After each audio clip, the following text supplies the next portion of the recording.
Dan, you're here. You kind of feel like this was the way this was leaning? Listen, he's made a lot of comebacks through the years. I mean, the Falcons thought they're going to win the Super Bowl too. And so don't doubt Brady coming back, just pulling it. Look, he's 44. He's going to be 45 at training camp. Yeah. So at this point, any time it could have been a retirement. Did I think he was leaning? Did I think there was a thing? I thought that his final game, I wrote a column last week off his final game. I thought it was the ultimate way to go out, other than winning the Super Bowl, which actually would make you think I need to come back and try to win another Super Bowl. Right.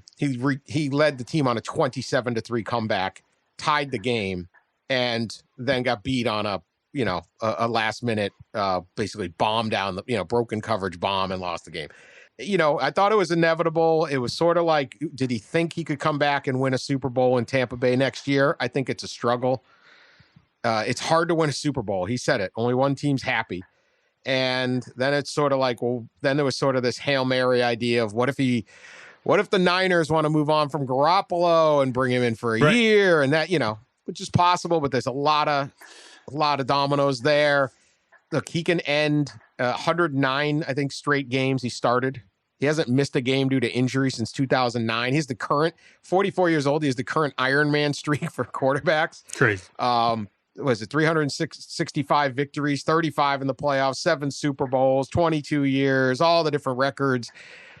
I think he ran out of challenges, ran out of critics. The man has been fueled by critics, doubts, internal and external, his entire life. He lived off them. There are no more. There's nobody left saying, he can't do it. I mean, great, unbelievable career, unbelievable story.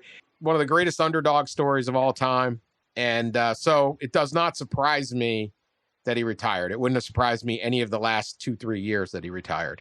But it just kind of feels right now. Like, unless he really thought he could win a Super Bowl next year, it's the only thing he's playing for. Here's the thing I want to throw in here. Everything about him has been improbable up until this moment. Okay, everything has. We have to account for that. 6th round pick, 7 Super Bowls, as you said, Iron Man streak at 44, playing into his mid 40s. Almost everything that he has accomplished has been completely and entirely improbable, which is why you can't ever take it off the table when Tony Romo says this is crazy. It's all been crazy. Every bit of it up until this point has been crazy. And Sean Payton, literally as he's leaving the Saints, admitted, I called Drew Brees to see if he would come back. Okay? Tom is going to get these calls. Everyone has to understand this. Brian Daboll with the New York Giants. Maybe Josh McDaniels leaves for the Raiders. There's going to be people who make the Jay Cutler call. Jay Cutler was probably sleeping on a pool table in the basement when the Miami Dolphins and Adam Gase go, hey, can you just come and play a season for us? I think he's retired. I think he's done. But I think because of the fact that he's leaving at the top in terms of what he's still able to do, go watch the Mike Evans touchdown pass where he beats Jalen Ramsey, okay? It's like a 55-yard throw that was perfect dime, okay? I think the reality of the fact that he's leaving, unlike Peyton Manning, petered out.